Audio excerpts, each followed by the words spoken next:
smell of wet straw and old iron was the first thing Elena Harrow noticed every morning, and the last thing she carried into her dreams every night. She lay on a thin bedroll wedged between two feed troughs, the wool blanket pulled to her chin, listening. Outside the Thornridge Pack compound stirred with the low pre-dawn energy of 100 wolves preparing for patrol. Boots on frost, the scrape of weapon racks. Somewhere beyond the eastern tree line, a howl long sustained, threaded with authority, signaled the changing of the night guard. Elena did not howl back. She never could. She sat up slowly, pressing her palm against the rough plank wall for balance. The cold had crept through the barn's gaps overnight and settled deep in her joints. She was 21 years old, lean as a birch sapling, with dark copper hair she kept braided tight against her skull.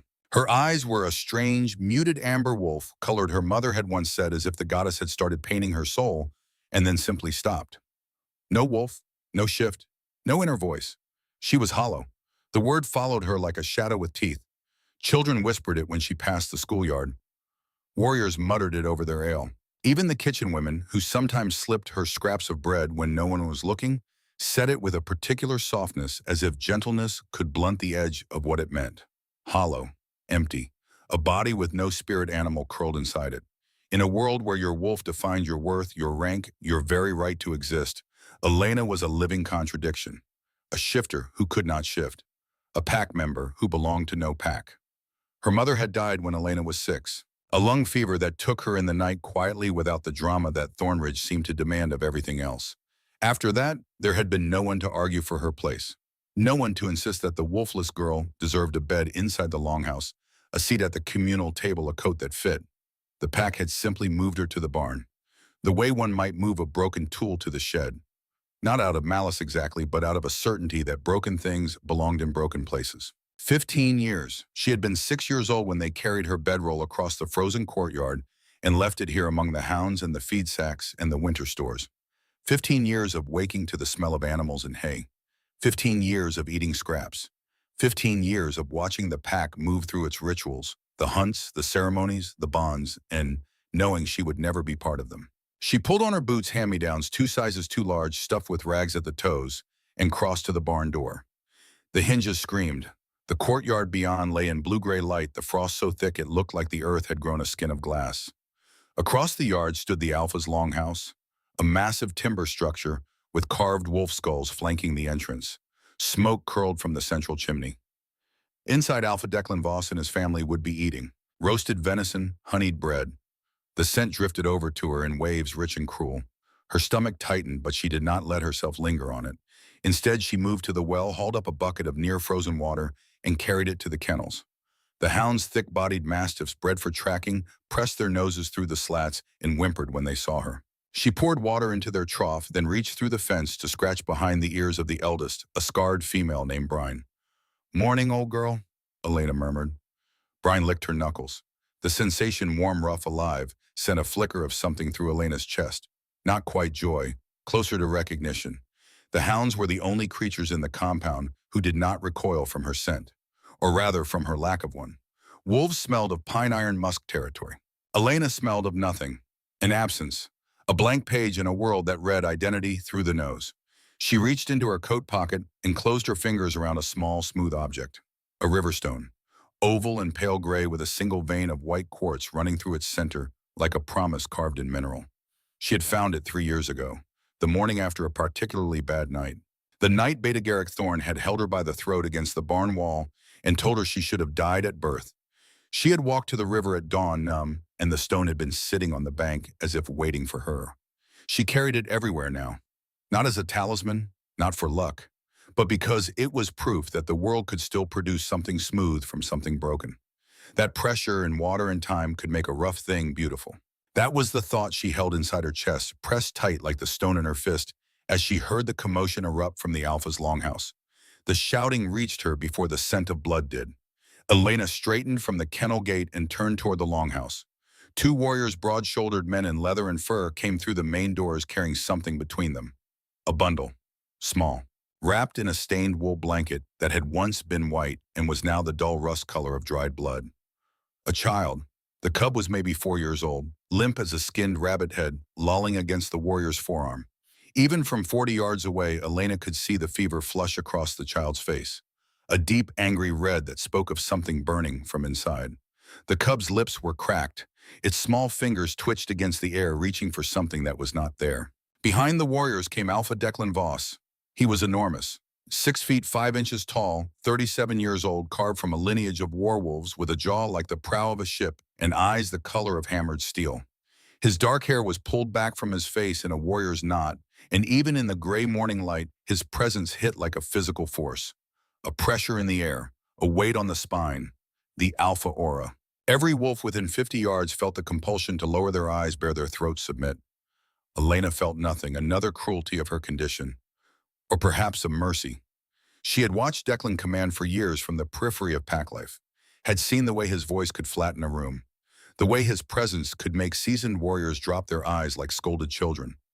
She understood intellectually that the alpha aura was a biological reality, a pheromonal and psychic force embedded in the bloodline designed by evolution or the goddess or both to maintain order in a society of predators. But understanding it and feeling it were different things. To Elena, Declan's commands were just sounds. Loud sounds, heavy with intent, but sounds nonetheless. Like thunder without lightning. "To the river," Declan said. His voice carried the deep, reverberating quality of an alpha command. Not a suggestion, not a request. The words landed like stones in the chest of every wolf present. "Leave it on the bank." The compound froze. Elena watched as the silence spread outward like a crack in ice. Warriors paused mid-step. A young she-wolf on the longhouse porch pressed her hand over her mouth. Even the hounds behind Elena went still, ears flat, as if the wrongness of the command had reached them through some channel deeper than language. The cub was the last surviving child of the Thornborn line, a bloodline that had challenged Declan's father for the alpha seat 3 decades ago and lost. The punishment had been absolute. Every Thornborn wolf was stripped of rank, scattered, or killed. But somehow, impossibly, a cub had surfaced, born in secret, hidden by a dead she-wolf in a border village, found last week by Declan's scouts, feverish and alone in a collapsed den. And Declan had decided that the bloodline would end here. Elena had heard the story in fragments, whispered between the kitchen women, muttered by the stable hands, pieced together from the overheard conversations of wolves who did not bother to lower their voices around the hollow girl. The Thornborn challenge had been the defining trauma of the previous generation. Declan's father, Magnus the Elder, had crushed it with a brutality that still echoed through the compound's architecture. The scorch marks on the eastern wall, the empty dens beyond the training ground that no one had rebuilt, the unspoken rule that the Thornborn name was never to be spoken aloud. Until now, until this fevered, gasping child had made the name real again. Not by Declan's hand that would stain his honor, but by neglect, by the river, by the cold. The warriors carried the cub across the courtyard, past the training grounds, down the sloping bank, toward the frozen edge of the Thornridge River.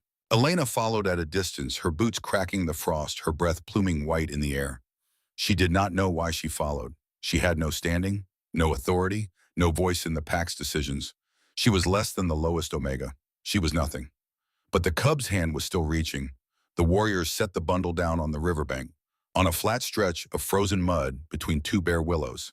The cub made a small sound, not a cry, not a word, just a thin, reedy exhale like a bellows with a hole in it. The blanket fell open. Underneath the child was skeletal, ribs visible, skin stretched tight over a frame that seemed too fragile to hold a heartbeat. Declan stood on the bank above his arms, crossed his jaw set. Around him, 30 wolves watched in silence. No one moved. No one spoke. The Alpha had commanded. The Alpha's word was law. Elena's fingers found the riverstone in her pocket and squeezed. She thought of pressure, water, time.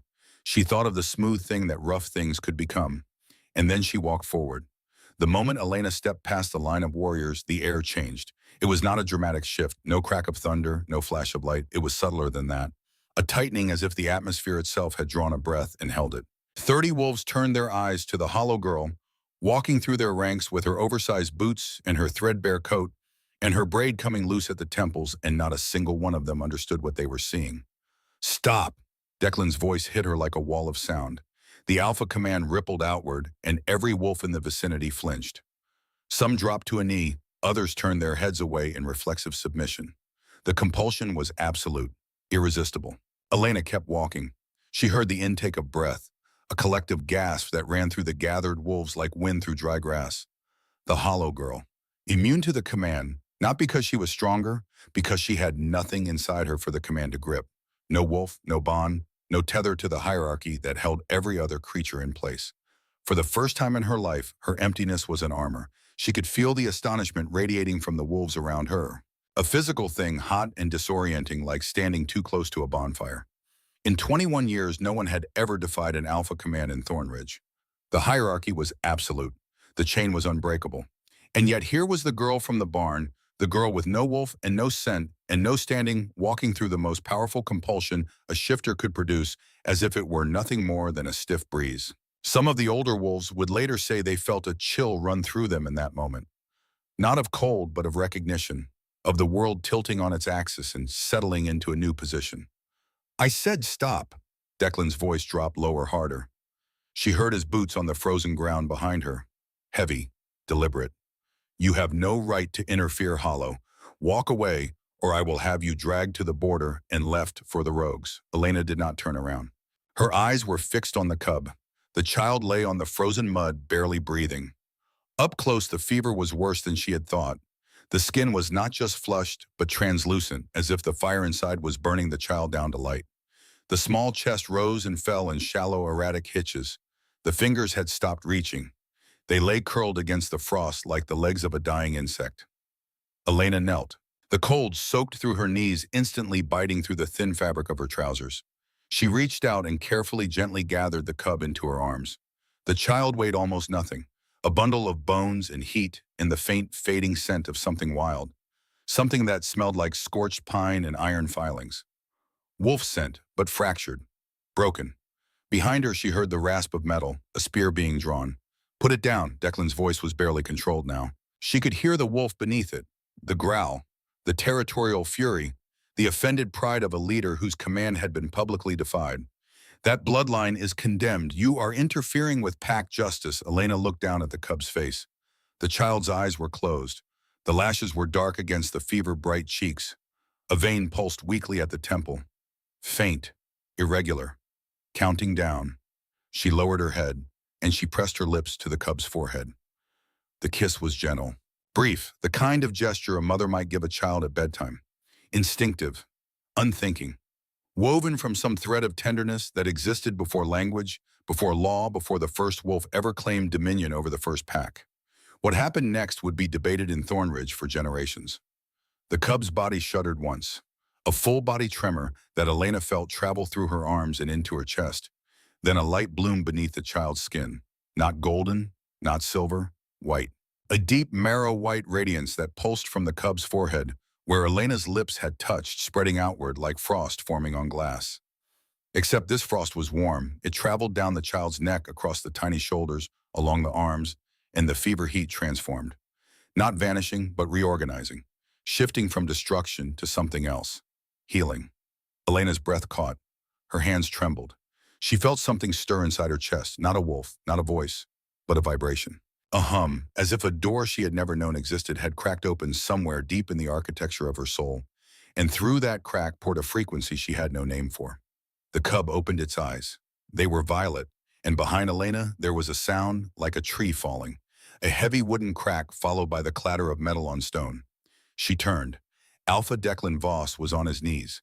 His spear lay on the frozen ground beside him, dropped from fingers that hung limp at his sides. His steel-gray eyes were wide, not with anger, not with command, with terror. The compound erupted. Wolves who had stood frozen in silence now surged forward, voices overlapping in a chaos of shock and reverence and fear. The white light from the cub had faded, but its afterimage seemed to linger in the air, like the memory of lightning. A brightness that left everyone blinking, disoriented, uncertain of what they had just witnessed. Elena clutched the cub tighter. The child was breathing evenly now, deep, steady breaths that fogged in the cold air. The fever flush had receded, replaced by a healthy warmth that pulsed through the small body like a second heartbeat. The violet eyes blinked up at Elena with an expression of absolute, uncomplicated trust. Lunarisma. Someone whispered the word. It spread through the crowd like fire through kindling.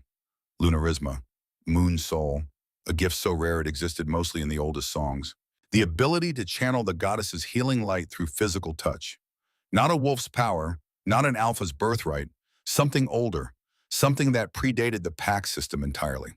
From an age when the bond between wolf and goddess was not mediated by rank or blood or territory, and it had manifested in the hollow. The irony was not lost on Elena even in the chaos of the moment. The gift that the pack would have given anything to possess the sacred ancient power that connected a wolf directly to the goddess's grace had bypassed every ranked wolf, every alpha heir, every blooded warrior in the territory. It had settled instead in the one creature they had deemed worthless, as if the goddess had looked down at the hierarchy Thornridge had built and chosen to answer it with the most pointed rebuttal imaginable. "That's impossible." Declan was on his feet now, but the authority in his voice had cracked. Elena could hear it, the hairline fracture running through the foundation of his certainty. "She has no wolf. She has no connection to the goddess. She is chosen." The voice came from the edge of the crowd. The wolves parted, and through the gap walked Elder Morel, the pack's oldest living wolf.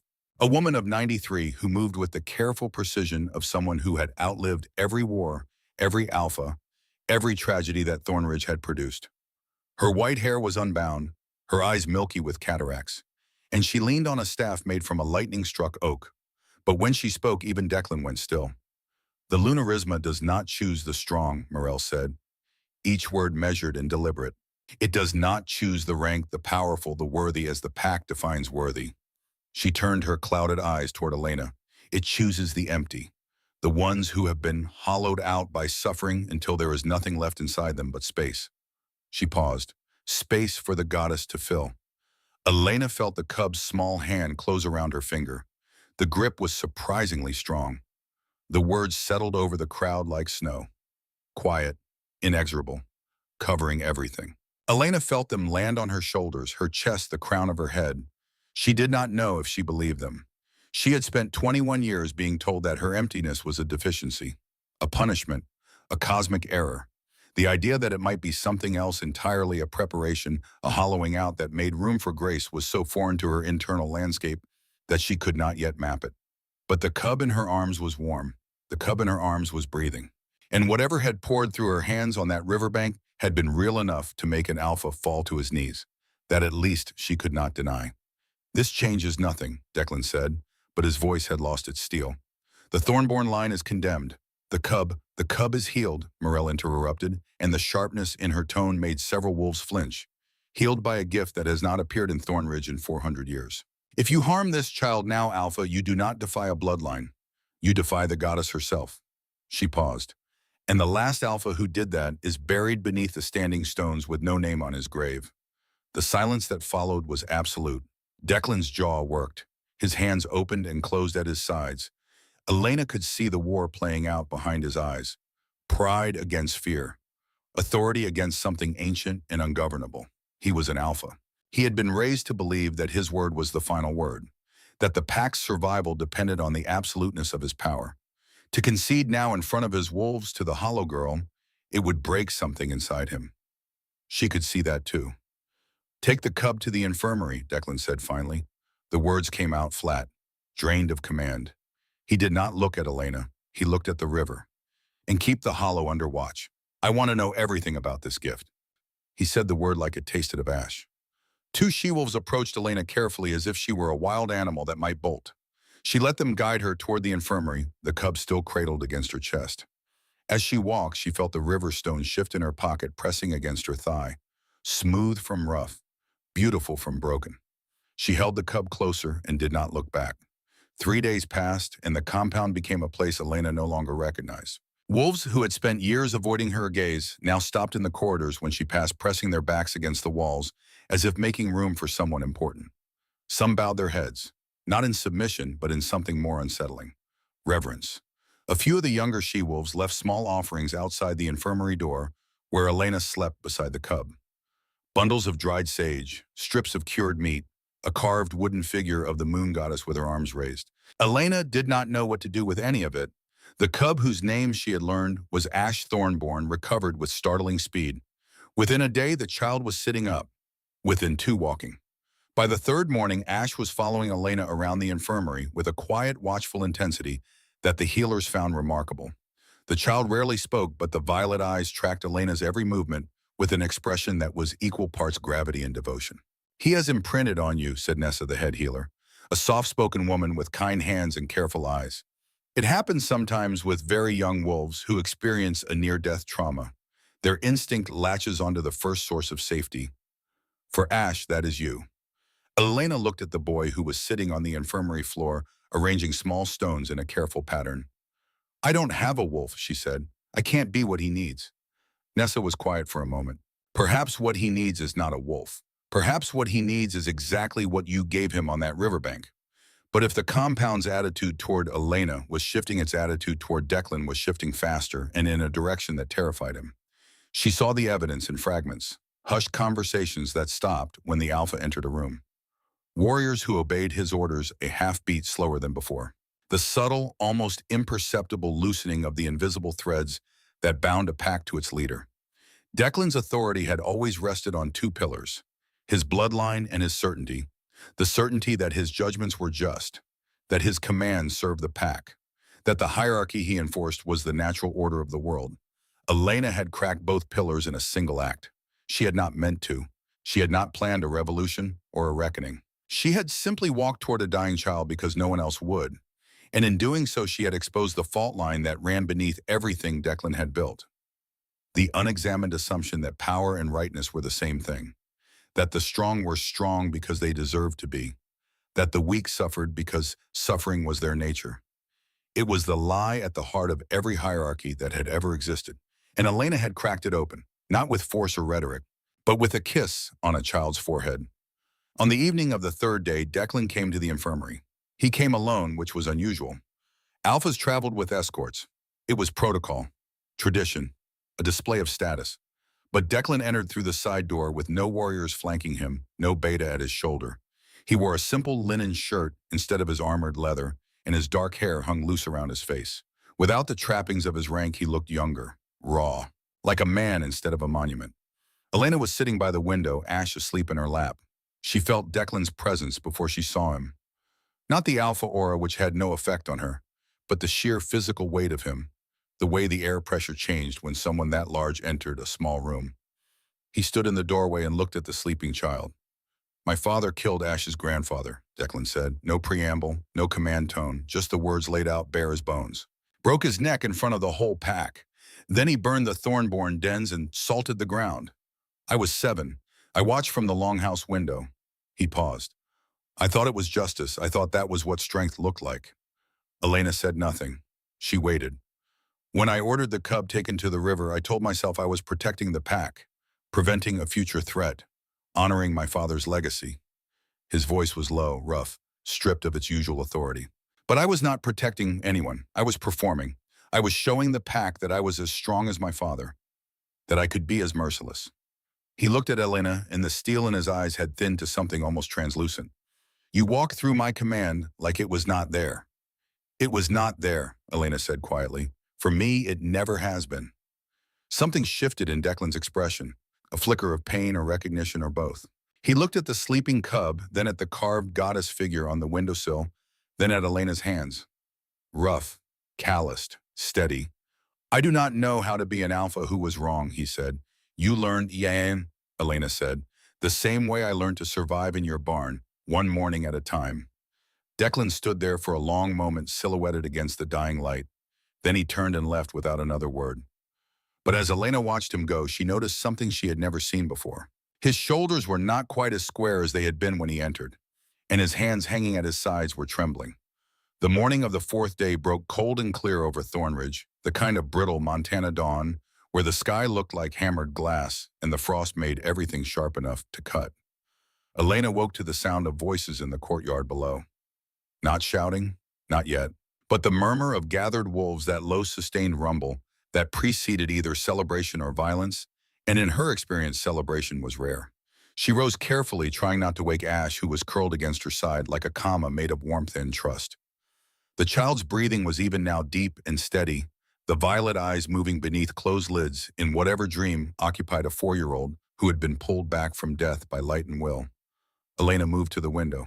Below in the stone circle at the northern edge of the compound, perhaps 50 wolves had gathered. More were arriving. She recognized the postures, the particular tension in shoulders and spines. They were waiting for something. Someone. A trial. She dressed quickly, pulling on new clothes that Nessa had insisted she accept, not the threadbare rags she had worn for years, but a simple wool dress in forest green, sturdy boots that fit a coat lined with rabbit fur. The transformation felt strange on her skin, as if she were wearing someone else's life. She left Ash with one of the younger healers and made her way down to the courtyard. The wolves parted as she approached, not dramatically, but with that same unsettling deference she had noticed for 3 days now. A space opening in the crowd. Room made for something they did not quite understand, but had learned very suddenly not to dismiss. At the center of the stone circle stood Declan. And beside him, bound in iron chains, knelt Beta Garrick Thorne. The man who had held her by the throat 3 years ago and told her she should have died at birth looked smaller. Now diminished somehow, though his body was still the same mountain of muscle and scar tissue it had always been. But there was something in his posture, a collapse of certainty that made him seem less than he had been. Or perhaps Elena had simply grown larger. Elder Morel stood to Declan's right, her lightning-struck oak staff planted in the frozen ground like a declaration. To his left stood Nessa and 3 other wolves Elena recognized as the pack's informal council, the ones who settled disputes over hunting grounds and marriage contracts, and the 1,000 small fractures that occurred when predators tried to live as a society. Declan raised his hand, and the murmuring ceased. "Beta Garrick Thorne," he said, and his voice carried across the circle without the weight of alpha command, just the flat declarative tone of someone reading charges from a ledger. "You stand accused of crimes against this pack: physical assault, financial theft, conspiracy to commit treason." The silence that followed was absolute. Garrick lifted his head, and Elena saw something flicker in his eyes. Not shame, not regret, something colder. A calculation still running even now. Even here, trying to find the angle that would let him survive. "On what grounds?" Garrick said. His voice was rough, damaged, as if he had spent the night screaming. Perhaps he had. "I served this pack for 20 years. I enforced your father's law. I kept order when you strangled an Omega against a barn wall," Declan interrupted, and the flatness in his tone was somehow worse than anger. 3 years ago, winter. You told her she should have died at birth." Elena felt every eye in the circle turn toward her. She did not look away. "She had no standing," Garrick said. "No wolf, no rank. I was within my rights to rights," Morel said, and the word came out like a stone dropping into still water, sending ripples of silence outward. "You speak of rights. Tell me, Beta, where in our law does it say that those without wolves are outside the goddess's protection?" Garrick's jaw worked. "The hollow are not what?" Morel's clouded eyes fixed on him with an intensity that made several wolves shift uncomfortably. "Are not wolves true? Are not pack, that was your doing, not hers, are not worthy of the goddess's grace?" She lifted her staff and pointed it at Elena. The lunarisma manifested in her. "The gift that has not appeared in Thornridge for 400 years chose the one you deemed worthless. If you were within your rights to assault her, then the goddess herself is wrong." She paused, letting the weight of that settle. "And if the goddess is wrong, Beta, then we are all lost." Garrick said nothing, but the silence was its own kind of admission. "Bring forth the witnesses," Declan said. What followed was methodical, surgical, a dismantling not just of Garrick's defense, but of the logic that had allowed him to operate unchecked for 2 decades. 7 Omegas came forward, one by one, each with a story. A young woman named Kira, who Garrick had shoved into a wall during a feast, fracturing her collarbone because she had accidentally spilled ale on his boots. An older male Omega, Tomas, who Garrick had denied medical treatment after a hunting accident, saying weakness should not be coddled. A teenage girl, Senna, barely 16, who Garrick had cornered in the smokehouse and touched in ways that made her voice shake even now, 3 years later, in the telling. Elena listened to each testimony and felt something cold and hard forming in her chest. Not quite anger, closer to understanding. She had thought her suffering was singular, personal, the particular cruelty of one man toward one girl. But it was not, it was systemic. A pattern woven so deeply into the fabric of Thornridge that no one had thought to call it wrong until a hollow girl walked through an alpha command and made them look at what they had built. After the Omegas came the warriors. Corin, the broad-shouldered man with the scar splitting his left eyebrow, who testified that he had seen Garrick take money from the pack's emergency stores. $12,000 over 4 years. Small amounts carefully hidden in the accounting, funneled into a private account that Garrick had thought no one knew about. But Corin knew. He had been the one who balanced the books. He had said nothing because Garrick was Beta, And Corn was just a warrior, and who would believe him anyway? I was afraid, Corn said, and his voice cracked on the word. I told myself it was not my place to question, that the hierarchy existed for a reason. He looked at Elena. I was wrong. Then came Thane, the lean, dark-haired scout who had found Ash in the collapsed den. He carried a leather satchel which he opened carefully as if it contained something fragile. Inside were papers, written logs, dated, detailed. Correspondence between Garrick and two other warriors, Jax and Ren, discussing a plan to challenge Declan for the Alpha seat. Not through formal combat, which would at least have been honest, but through poison.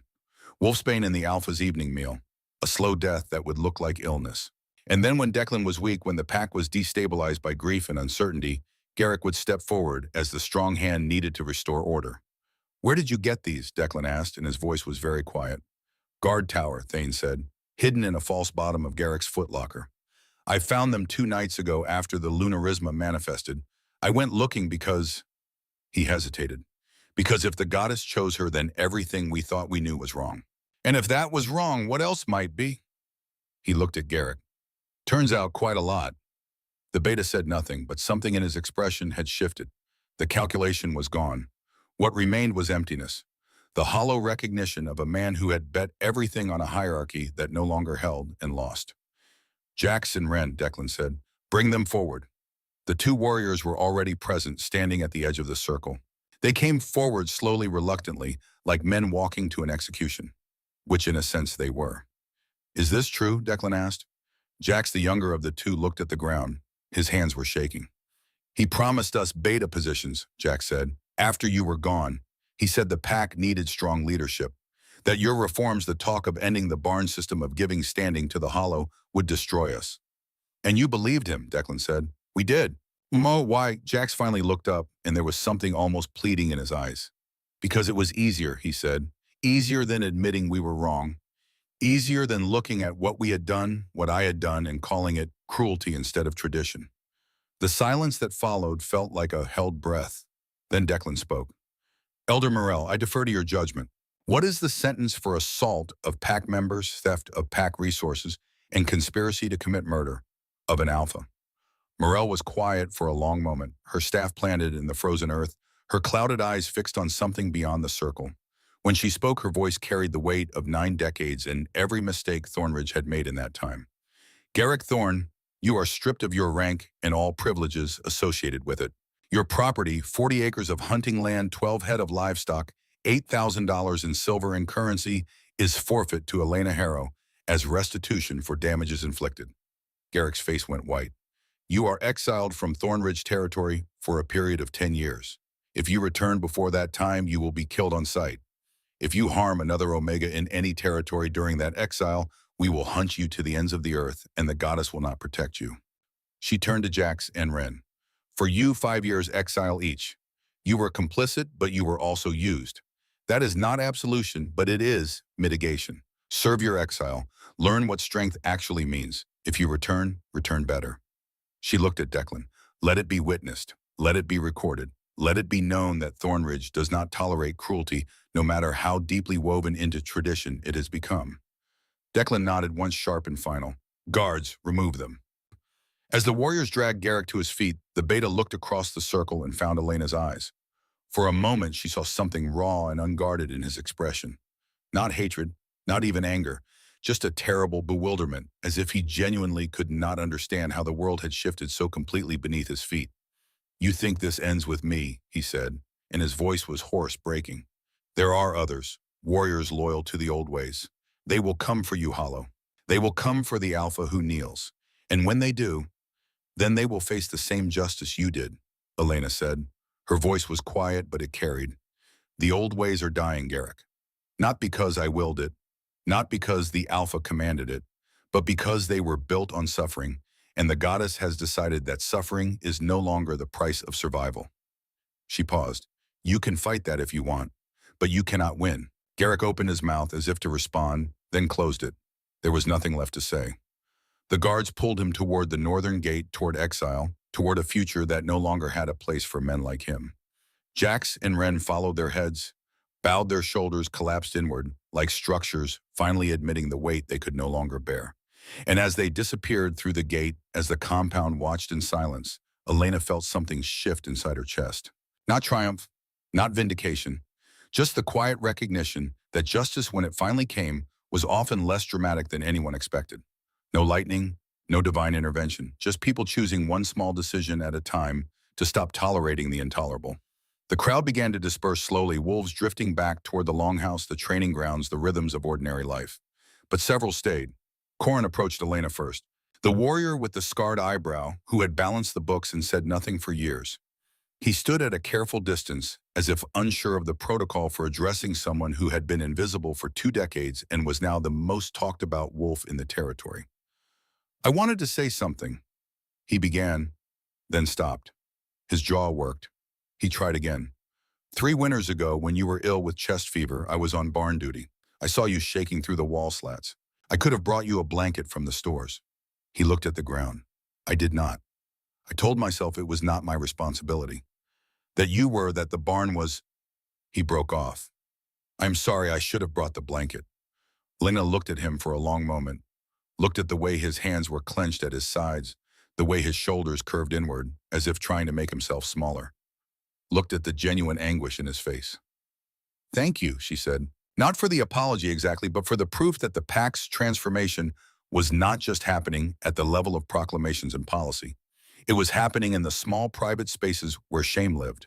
The places where individuals reckoned with the specific ways they had participated in collective cruelty. Corin nodded once, sharp and military, then turned and walked away. But he walked differently than he had arrived. Shoulders back, spine straight, as if something heavy had been set down. After Corin came Iris Meadowbrook, one of the kitchen women. She was perhaps 50, with gray streaked hair and hands that were permanently stained from years of working with beets and berries and the dark, strong tea the pack favored. She carried a cloth-wrapped bundle which she held out to Elena like an offering. I have fed you scraps for 10 years, Iris said, and her voice trembled. Table scraps, like you were a dunk. She unwrapped the cloth. Inside was a loaf of bread, fresh, still warm, the kind of dense honey-sweetened bread that was served at the Alpha's table during feasts. My daughter is 8 years old, Iris continued. If she were hollow, I would want someone to give her more than scraps. I would want someone to see her as worthy of fresh bread. She placed the loaf in Elena's hands. I baked this for you, not leftover, not extra, for you. Elena took the bread, feeling the warmth of it against her palms, and something in her chest cracked open. Not dramatically, just a small fissure, the kind pressure creates over time, and through it came a feeling she did not immediately recognize because she had felt it so rarely. Belonging. Thank you, she said and meant it. Iris nodded, her eyes bright with tears she did not quite shed, and walked back toward the kitchens. Then came Finn the stable boy. 12 years old, all knees and elbows, in the particular awkwardness of someone growing faster than his coordination could manage. He stood in front of Elena and would not meet her eyes. I used to throw rocks at the barn roof to scare you, he said. His voice was barely audible. I am sorry. Why did you do it? Elena asked. Finn finally looked up, and his face was miserable. Because the older boys did. Because no one stopped us. Elena knelt so they were at eye level. And if you saw someone doing it now, what would you do? Finn's jaw set. I would stop them. Good, Elena said. Then you have learned what the older boys never did. She stood. Thank you for telling me. Finn nodded and ran off, disappearing into the warren of paths between buildings, and Elena watched him go with something like hope stirring in her chest. The pack was changing. Not completely, not overnight, but in small increments, in individual reckonings, in the space between what had been and what might be if they were brave enough to reach for it. By the time the sun reached its apex, Elena found herself back in the small room at the end of the east corridor that Nessa had given her 3 days ago. The room with the window facing the river. The room that was hers not by sufferance or charity, but by right. She set the loaf of bread on the windowsill beside the carved goddess figure in the river stone. 3 objects now. 3 small pieces of proof that the world could be different than it had been. There was a knock at the door. Come in, Elena said. Declan entered, and this time he looked even more stripped of his usual armor than he had the previous evening. He wore plain clothes, his hair was loose, and there was something in his face that Elena had never seen before in the 12 years she had watched him from the periphery of pack life. Uncertainty. He stood in the doorway, not quite crossing the threshold, as if waiting for permission. May I? He asked. Elena nodded. He came in and stood by the window, looking out at the river, at the bare willows, at the place where she had knelt 3 days ago and changed everything. I have been thinking, Declan said, about what you said last night, about learning, one morning at a time. He turned to face her. I want to do something, but I do not know if it is right. I do not know if it will work. And I find that I am, he stopped, swallowed, tried again. I am afraid. Elena waited. I want to call a gathering, Declan said. The whole pack. And I want to propose reforms. Real reforms. Not just words. Laws. He began to pace the way he probably did in the war room when planning campaigns, but his movements were less controlled now, jagged with energy and fear. End the barn system. Completely. No more separating wolves based on whether they can shift. Everyone gets shelter, food, medical care, as a baseline right, not a privilege earned through rank. He turned to her. Establish a council, a real one, not just warriors and ranked wolves, but healers and scouts, and you. A council with authority independent of the alpha, with the power to overturn my decisions if they are unjust. His voice was rising now, gaining momentum. Change the succession laws. Make the alpha seat something earned through service, not inherited through blood. Elected every 10 years, so that no one can do what my father did and call it birthright. He stopped in front of her. But I do not know if the pack will accept it. I do not know if they will see it as strength or weakness. And I do not, he broke off and the vulnerability in his face was startling. I do not know if I can do this alone. Elena looked at him. At this man who had been raised to believe that certainty was the only currency that mattered, that doubt was death, that a leader who admitted fear was not a leader at all. And here he was stripped of all of that, asking for help. You are not alone, Elena said. The words were simple, obvious even. But Declan's face transformed as if she had given him something precious. Will you stand with me, he asked. When I call the gathering, will you take? I will, Elena said. Because she understood now in a way she had not 3 days ago that this was not about her. Not really. It was about what her presence made possible. The questions her existence forced the pack to ask. The assumptions her survival had cracked open.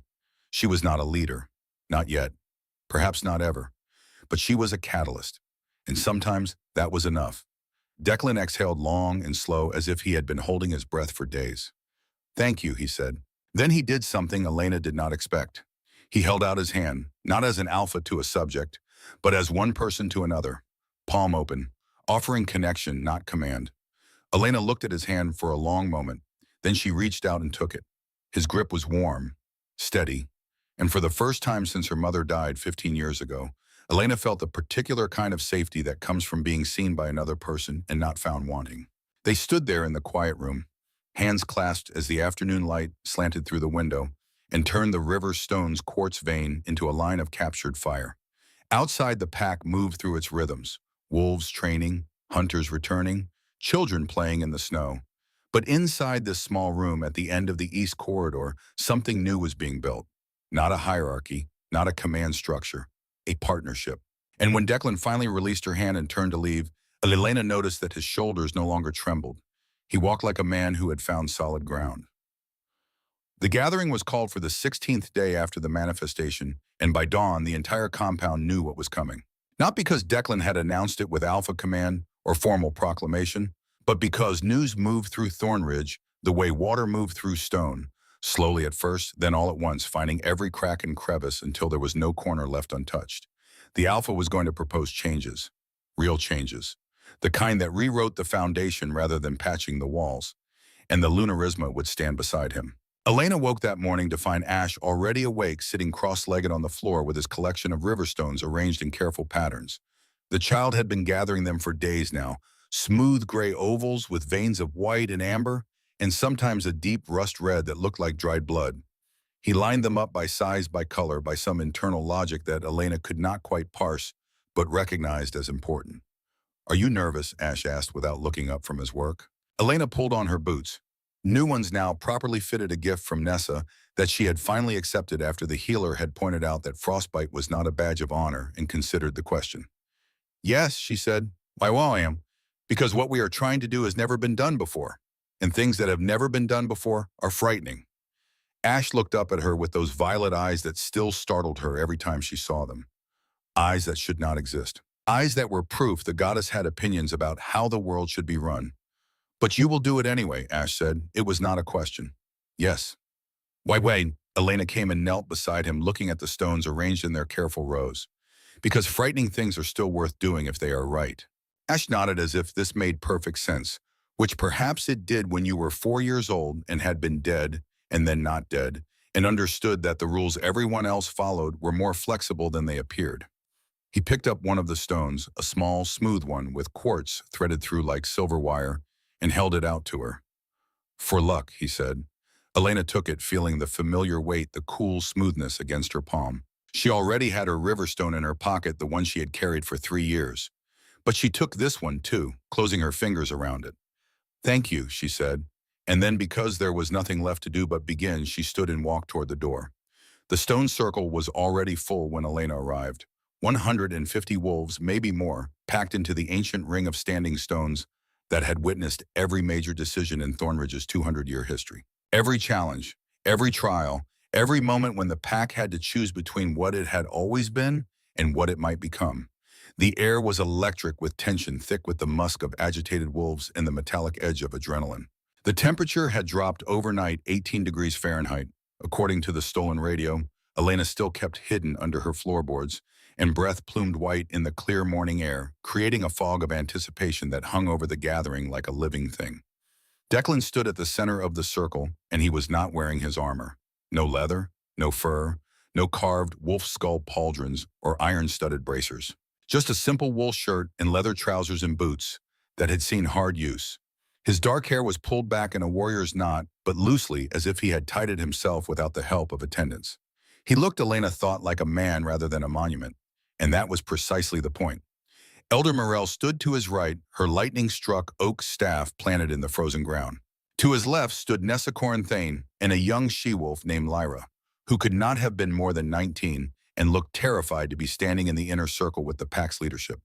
A space had been left open beside Declan. For her. Elena walked forward and the crowd parted, not dramatically, but with that same careful deference she had been navigating for 16 days now. The space between reverence and fear, between respect and uncertainty. She took her place beside Declan, and he glanced at her once quick and assessing, as if checking that she was real and still there, and had not changed her mind about standing with him in front of 150 wolves who might decide that what he was about to propose was treason. She gave him a small nod. His shoulders settled just slightly, and he turned to face the pack. I have been your alpha for 12 years, Declan said. His voice carried across the circle without the weight of alpha command.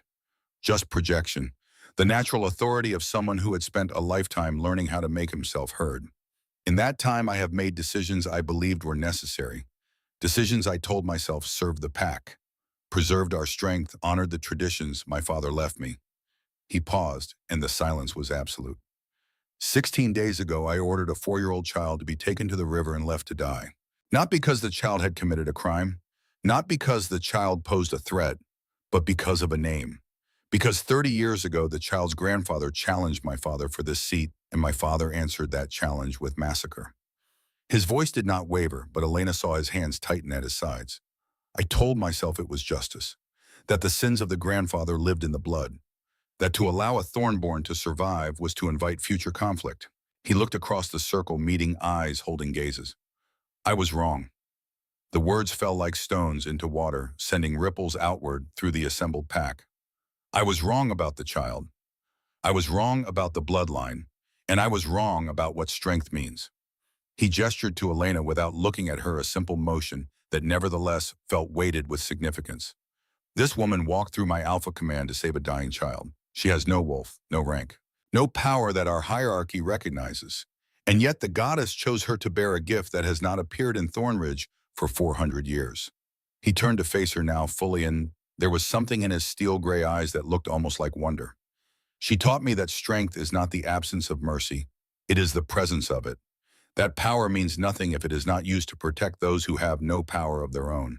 He looked back at the pack. So I am asking you to do something that has never been done in Thornridge's history. I am asking you to change. Not the surface, not the decorative laws that we pretend matter, but the foundation. He took a breath.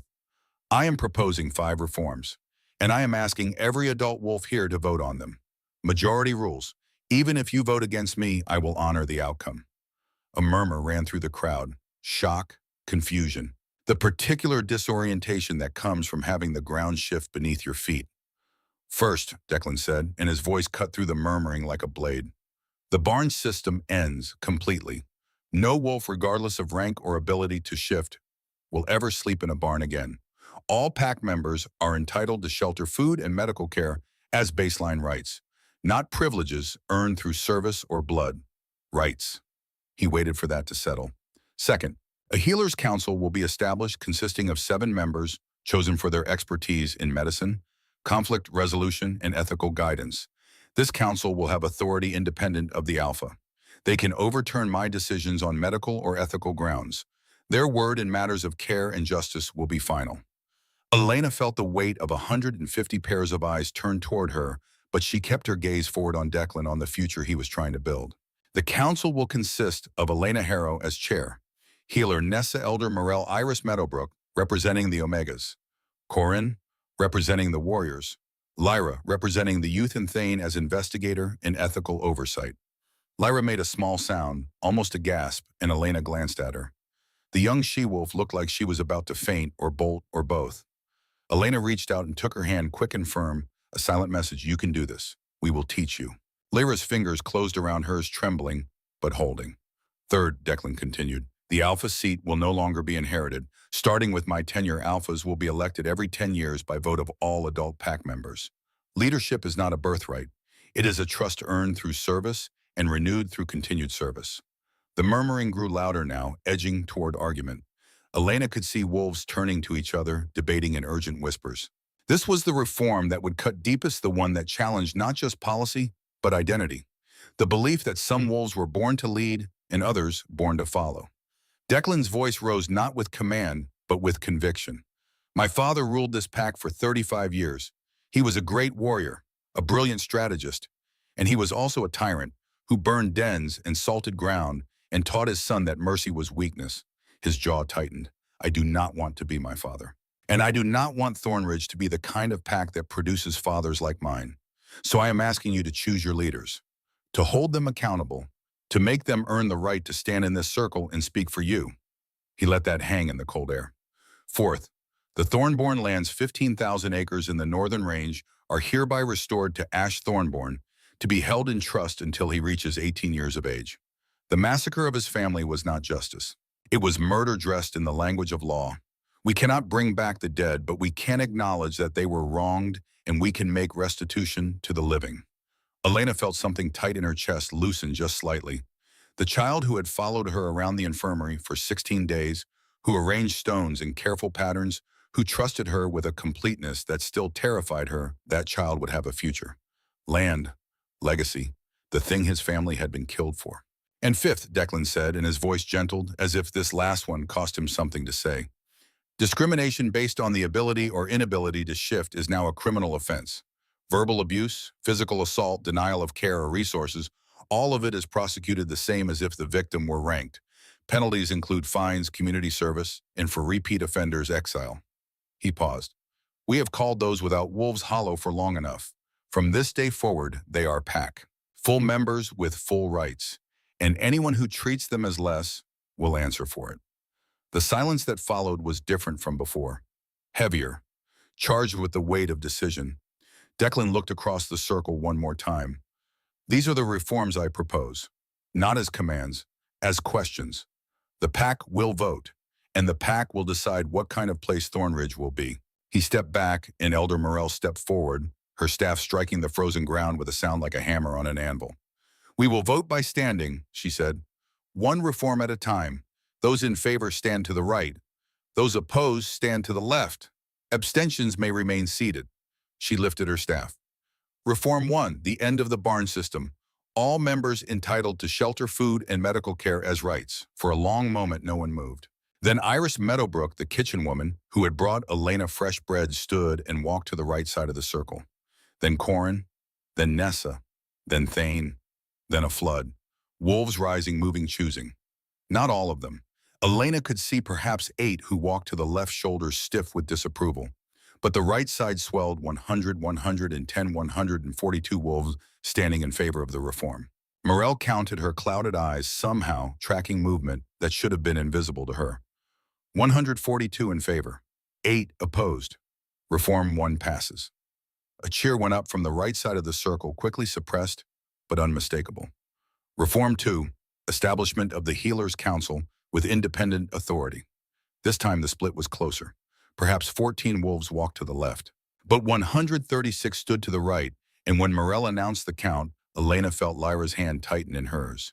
"We passed," the young she-wolf whispered, disbelief threading through her voice. "We passed," Elena confirmed. Reform 3, elected alpha system, 10-year terms, leadership by service, not blood. This was the one that would break them or remake them. Elena watched as wolves stood and chose, slower this time, more hesitation. The weight of 200 years of tradition pressing down on shoulders, making each step toward the right side feel like walking through deep water. But they came. Not all. Perhaps 22 wolves stood to the left, their faces set in hard lines of disapproval. But 128 stood to the right. And when Morel announced the count, 128 in favor, 22 opposed, reform, 3 passes. The cheer that went up was louder, more sustained, edged with something that sounded almost like hope. Declan's face remained carefully neutral, but Elena saw his throat work, saw him swallow hard against something that might have been tears or triumph, or the dizzy relief of someone who had bet everything on a single roll and won. Reform 4, restoration of Thornborn lands to Ash Thornborn. 138 in favor, 12 opposed. Reform 5, anti-discrimination law, criminal penalties for abuse based on shift status. 145 in favor, 5 opposed. And just like that, it was done. Thornridge had voted to change itself. Not completely, not unanimously, but by overwhelming majority, the pack had chosen to become something different than it had been. Morel struck her staff against the ground 3 times, the sound echoing across the stone circle like a benediction. Let it be witnessed. Let it be recorded. Let it be known that on this day, the 16th day after the lunarisma manifested, Thornridge chose a new path. The crowd erupted. Not in celebration exactly, but in the kind of release that comes after long-held tension finally breaks. Wolves embracing, arguing, crying, laughing, all of it at once, a chaos of emotion too large to be contained by any single response. And in the center of it all, Declan turned to Elena. "Thank you," he said, and his voice was rough with everything he could not say in front of the pack. "You did this," Elena said. "Not me." "No," Declan said, and there was a fierceness in his eyes that reminded her suddenly that he was still an alpha, even if he had just voted to make that seat temporary. "We did this. Together." He held out his hand again, palm open, offering partnership. And this time when Elena took it, the pack saw their alpha and the lunarisma standing hand in hand in the center of the stone circle. Saw the future they had just voted for made visible in the space between 2 people who should never have been peers, but had decided to be anyway. And the howl that went up then was not submission, it was celebration. But the day was not over. As the crowd dispersed, as wolves drifted back toward the longhouse and the training grounds, and the 1,000 ordinary tasks that made up pack life, Declan called a smaller gathering. The 7 members of the newly established Healers' Council, plus a handful of senior warriors and Elder Morello. They met in the Alpha's study, a room Elena had never entered in 21 years of living in Thornridge. It was smaller than she expected, less grand, just a large desk, a fireplace, walls lined with maps and rosters, and the accumulated paperwork of running a pack of 150 wolves. Declan stood by the window looking out at the river, at the place where everything had changed. "There is one more thing I need to do," he said without turning around. "One more reform that I did not put to a vote because it is not about policy. It is about accountability." He turned to face them. For the next 30 days, I am removing myself from the Alpha quarters. I will sleep in the barracks with the common warriors. I will eat at the communal table, not the Alpha's table. I will take orders from Corin, who will serve as acting head of security." Corin's eyes widened. "Alpha, you do not need to." "I do," Declan said, and his voice was gentle but immovable. "I have lived my entire life in privilege. I have given orders, but never taken them. I have commanded respect, but never had to earn it through anything but blood." He looked around the room. "If I am asking the pack to change, I need to change first. I need to understand what it is to be governed rather than to govern, to be subject to the same rules I enforce, to walk in the shoes of those I lead. He pulled the alpha pendant from around his neck, a leather cord with a carved wolf fang, and placed it on the desk. 30 days. And then if the council believes I have earned the right to lead, I will ask for it back. Not as a birthright, but as a trust. The silence in the room was profound. Then Elder Morel laughed. It was a rough creaking sound like a door that had not been opened in years finally giving way. You are either the wisest Alpha Thornridge has ever had, she said, or the most foolish.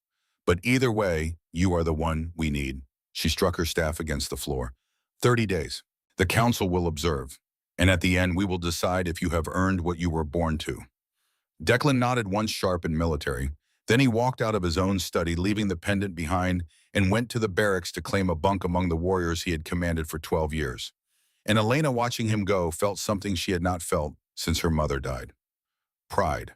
Not in herself, but in what they were building together. The days that followed were strange and tender, like the first week after a long illness, when the body remembers what it feels like to move without pain.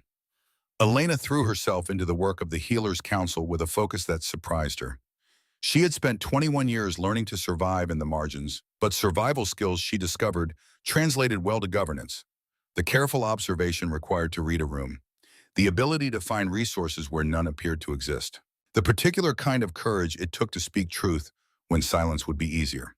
The council's first case came on the third day after the reforms passed.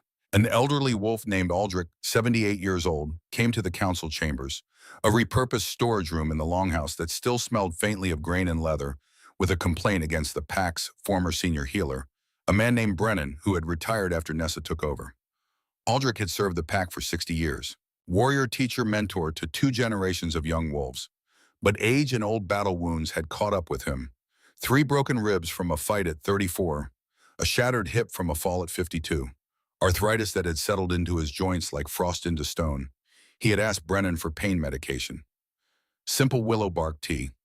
Natural, non-addictive, the kind of thing any healer would dispense without question. Brennan had refused. Weakness should not be coddled, Brennan had said. Pain is the body's way of telling you that you have lived too long as a warrior.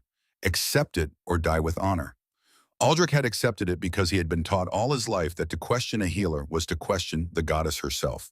But now, standing in front of the council, his hands shaking with pain he had endured for 12 years, he was questioning. I gave this pack everything, Aldrich said, and his voice was steady despite the tremor in his body. My youth, my strength, my blood. And when I asked for comfort in my old age, I was told that comfort was weakness. He looked at Elena, at the hollow girl who was somehow now sitting in judgment. Is that justice? Is that what we are? The council deliberated for less than an hour. The decision was unanimous. Nessa stood and read the verdict aloud, her voice carrying across the small room with the weight of something that would be remembered. Aldrich served this pack with honor for 60 years. Pain management is not coddling. It is basic care. It is the minimum we owe to those who gave us their best years. She looked at Brennan, who sat in the corner of the room with his arms crossed and his face set in disapproving lines. Your medical knowledge is not in question. Your judgment is. You confuse strength with endurance and mercy with weakness. Those are not the same thing, she paused. You will serve 100 hours of community service, learning elder care from those who understand that care is not failure. You will publicly apologize to Aldrich, and you will never again deny medication to someone in pain without medical justification. Brennan's face flushed red. You cannot. I was enforcing standards that have existed for... Standards that were wrong, Morel interrupted, and her clouded eyes fixed on him with an intensity that made him flinch. Standards that confuse cruelty with tradition. Those standards are dead, Brennan. You can die with them, or you can learn to live without them. She struck her staff against the floor. Choose. Brennan chose. Reluctantly, resentfully. But he chose. And when Aldrich walked out of the council chambers with a month's supply of willow bark tea and a promise of ongoing care, he wept.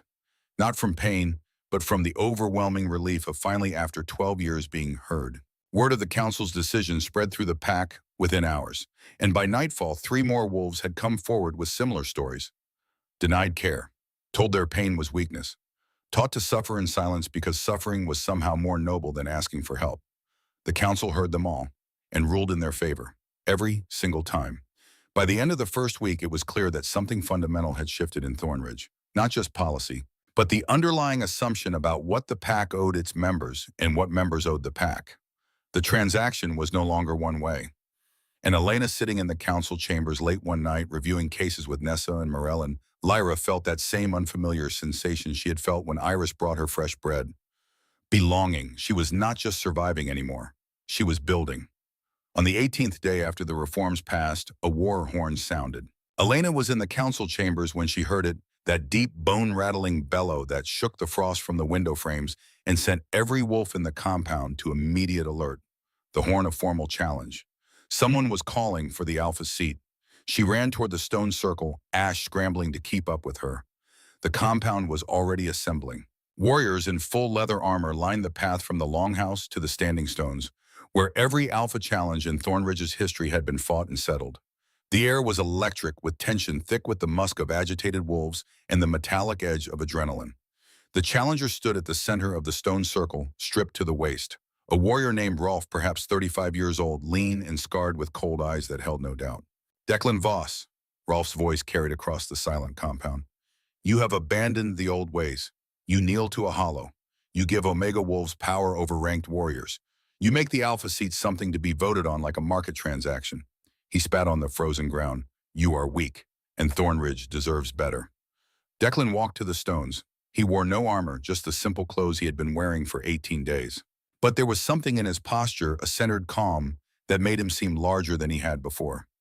What do you propose? Declan asked, his voice carrying without strain. Formal challenge, Rolf said. To the death or submission, winner takes the alpha seat. The pack will follow strength, not sentiment. Elder Morel stepped forward, her staff striking the ground. This is law, she said. Ancient law. No wolf may interfere. The stones will witness. The goddess will decide. She looked at Declan. Do you accept? Declan looked across the circle and found Elena's eyes, held them for a long moment. Then he nodded. I accept. The fight was savage. Rolf struck first, shifting mid-lunge, his human form collapsing and reforming in a blur of gray fur and muscle. His wolf was fast, built for precision strikes, and he drove Declan backward with a ferocity that made the watching pack murmur in concern. Declan's wolf, massive slate gray, thick as a warhorse, absorbed the first assault, taking hits that would have felled a smaller wolf. But Elena could see the strategy. Declan was not fighting the way his father had taught him. He was fighting defensively, protecting, waiting. The two wolves clashed again and again, the sound of it, terrible, deep, guttural snarling, the crack of teeth on bone, the wet tearing of claws through flesh. And then in the seventh exchange, Declan had it. The opening. Clean. Perfect. Jaws positioned for the killing blow to the spine. He hesitated. Just a heartbeat. Just a fraction of a second where the old Declan and the new Declan warred inside him. And Rolf's claws raked across Declan's shoulder, opening 3 deep gouges that painted the standing stones red. Declan staggered but did not fall. And in that moment, Elena understood what he was doing. He was not fighting to kill. He was fighting to prove that strength could choose mercy, even when it cost him blood. Declan surged forward, not with his jaws, but with his bulk, using his superior mass to drive Rolf into one of the standing stones. The impact cracked granite. Rolf's wolf yelped, stunned, and Declan pinned him there. Jaws at the throat. The killing position. The pack held its breath. And Declan stepped back, released him, showed mercy. Rolf scrambled to his feet, panting, bleeding from a dozen wounds. His eyes were wild, confused. He had expected death or dominance. Not this. Not compassion from someone who had every right to kill him. I could end you, Declan said, his wolf's voice a deep rumble that somehow still sounded like him. But I choose not to, because strength is not about who can kill the most efficiently. It is about who can build something worth protecting. He shifted back to human form, bleeding, exhausted, but standing. You challenged because you believed I had grown weak. And by the old measures, perhaps I have. I do not rule through fear anymore.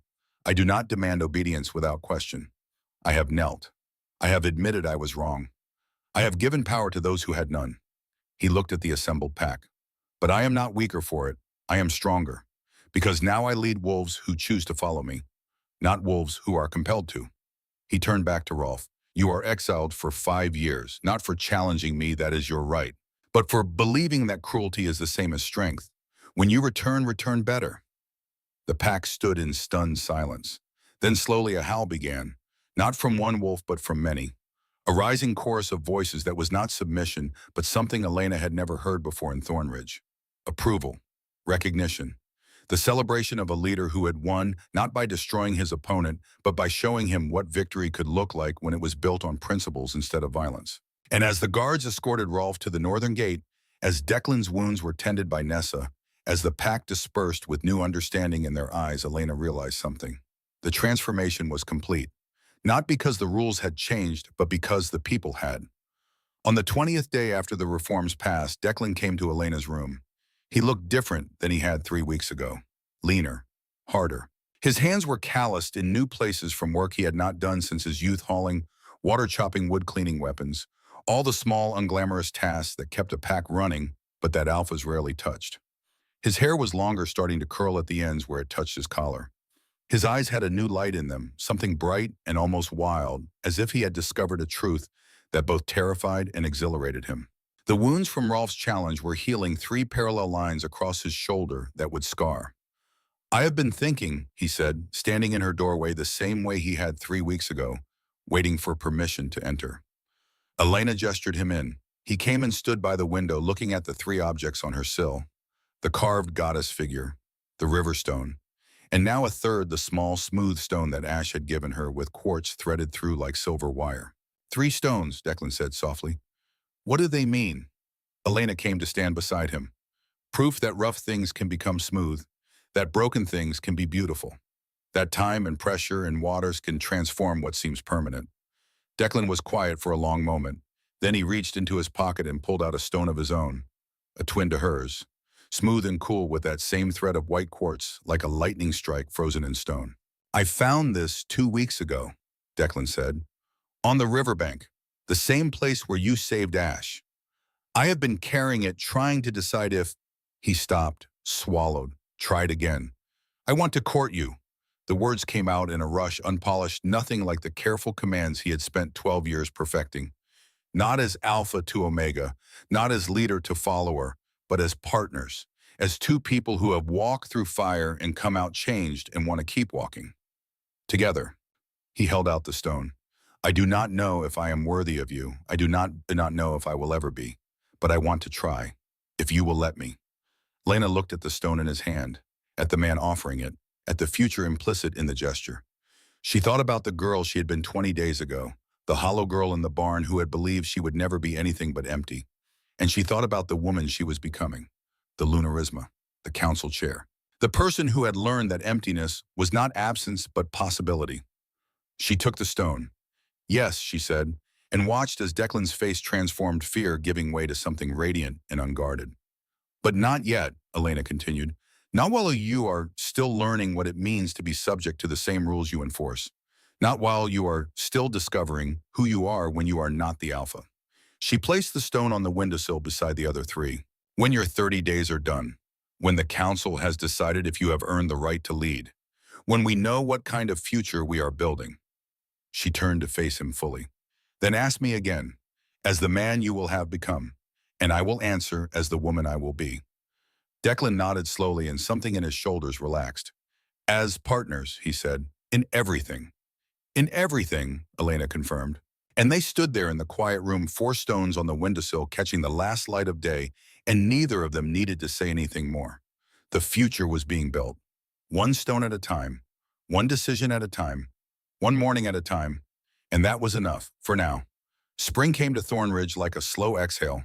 The river thawed in stages. First the surface cracking into plates of gray ice that drifted downstream and caught the light like broken mirrors. Then the banks where the mud softened, and the first shoots of wild garlic pushed through, green and insistent. By the time the willows put out their catkins, soft, silver-furred buds that made the trees look like they were wearing crowns, the valley had transformed from a place of iron and frost into something almost gentle. Elena sat on the riverbank in the exact spot where Ash had been laid to die 6 months ago. She was not the same woman who had knelt here. Her copper hair was loose today, catching the afternoon sun. She wore a dress of deep forest green alpha mate colors, though she had argued with Nessa for a week about accepting it. On her left hand, a simple silver band caught the light.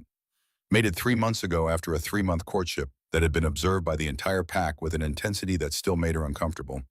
But the discomfort was worth it. Because Declan sat beside her now, his hand resting easy on her knee, and the touch was partnership, not possession. Ash waded knee-deep in the shallows, chasing minnows with a concentration that bordered on ferocity. The boy was bigger now, 5 years old as of last week, still small for his age but filling out. The skeletal fragility of his first weeks had been replaced by the sturdy, compact energy of a child who was eating regularly, sleeping safely, and being loved without condition. His violet eyes flashed as he lunged for a fish and missed, sending up a spray of water that caught the sunlight and scattered into 1,000 tiny prisms. Almost, he announced, more delighted than frustrated. "You'll get the next one," Elena said. She turned the river stone in her hand, her original stone, the one she had carried for 3 years. It sat now on a flat rock beside 3 others: Declan's twin stone, Ash's gift with the silver wire of quartz, and a fourth smaller one that Ash had found just yesterday, perfectly round, that he had declared was for the pack. 4 stones on a rock in the sun, a girl who had been hollow, a man who had learned to kneel, a child who had been condemned, a pack that had chosen to transform. "I have news," Declan said, breaking the comfortable silence. Elena looked at him. His hair was longer now, tied back loosely. The scar on his shoulder from Rolf's challenge had healed into 3 parallel lines that he wore without shame. The council had voted unanimously 30 days after the reforms to return his alpha pendant, but he wore it differently now. Not as armor, as responsibility. "Corrin has been promoted to head of security," Declan continued. "He has earned it 3 times over. And the council approved the regional network. 4 neighboring packs have established their own healers' councils modeled on ours." Elena smiled. The transformation was spreading. Slower than she had hoped, faster than she had dared believe. "Iris wants to open a regional kitchen," she said. "Free meals for any pack member in need, funded by the common stores. The council will vote on it next week." "It will pass," Declan said with certainty. They sat in comfortable silence, watching Ash play. Then Elena felt it. The same prickling awareness she had learned to recognize over the past 6 months. Someone approaching. She turned. A wolf stood at the edge of the clearing. Female mid-30s, scarred and exhausted. Her clothes were travel-worn, her boots caked with mud from what must have been a long journey. "Lunarisma," the woman said, and her voice cracked on the word. "I am sorry to intrude. My name is Vera. I have traveled 300 miles to find you." Elena stood, Declan rising with her. "You are not intruding," Elena said. "What do you need?" Vera's face crumpled, and for a moment Elena thought she might collapse. "I heard stories," Vera said, "of a Lunarisma in the Montana territories who changed a pack, who brought down a corrupt beta, who made an alpha kneel and then stand back up as something better." She took a shaking breath. "I need your help. My niece, her name is Sable, 19 years old. She has no wolf. The new alpha of Silver Pine keeps her in a cage, smaller than a barn, smaller than anything." Vera's hands clenched. "The old Alpha Ronin tried to reform after he heard what Thornridge had done, but he was challenged. He lost. The new Alpha reversed everything. Sable has been caged for 2 months. I tried to free her. I was exiled for the attempt." She looked at Elena with desperate hope. "Can you help her? Like you helped yourself?" Elena looked at Declan, saw the same thought moving behind his eyes that was moving behind hers. They had built something here, something real. But if they kept it only for Thornridge, it would not be enough. The goddess had given her this gift not for one pack, but for all wolves who suffered, especially the ones who suffered as she had. "We will help," Elena said. "Not I. We." Declan nodded, once firm and certain. "We go together," he said. "Not as conquerors, as witnesses. We will show them what Thornridge has become, and offer them the chance to change." Vera's knees buckled with relief. Declan caught her before she fell. 300 miles, Elena said, already calculating. 4 days' journey if we move fast. We will need supplies, a small party. The council will need to approve my absence." "They will approve," Lyra's voice came from behind them. The young she-wolf had grown in confidence over 6 months, and she stood now with Nessa and Morel and Corrin, all of whom had followed when they sensed something important was happening. "We have been preparing for this," Morel said, leaning on her lightning-struck oak staff. "Did you think your story would stay contained within Thornridge?" The old wolf's clouded eyes seemed to see straight through Elena. "I waited 83 years for the Lunarisma to return. And when she finally did, I knew she would not be content to heal only one pack." She smiled, rare and fierce. "Go. Free the caged girl. Show them what we have learned. And come back to us." That evening, Elena stood at the longhouse window, looking out at the compound that had been her prison and was now her home. Ash was asleep in her quarters, safe and warm, his collection of stones arranged on the nightstand. The council was meeting below, planning the journey, mapping routes, selecting who would travel with them. And Declan stood beside her, his hand finding hers in the darkness. "Are you afraid?" he asked. Elena thought about the question, about the girl she had been 6 months ago, about the woman she was now. "Yes," she said, "but I have learned that frightening things are still worth doing if they are right." She turned to face him. "For 21 years, I believed my emptiness made me worthless. But emptiness is not absence, it is space. Space for light, space for growth, space for others who have been hollowed out by the world's cruelty." She squeezed his hand. "We are not hollow anymore. We are vessels, and we will pour forth until every cage is opened, every barn is emptied, every broken thing is made smooth." Declan raised her hand to his lips, pressed a kiss to her knuckles. "Then we go," he said, "together." Elena looked out the window one more time, at the barn that had been converted into a healing center, at the monument on the eastern wall with 17 Thornborn names carved in stone, at the wolves moving through the compound with purpose and dignity and something that looked almost like joy. They had built this, one stone at a time, one decision at a time, one morning at a time, and now they would build it again, somewhere else, for someone else, for every sable still trapped in a cage, for every hollow girl waiting to learn that emptiness is not death, but possibility. The moon rose full and silver over Thornridge, and Elena felt a familiar hum inside her chest. The door that had cracked open 6 months ago on a frozen riverbank. The goddess had chosen her for a reason, and the work was just beginning.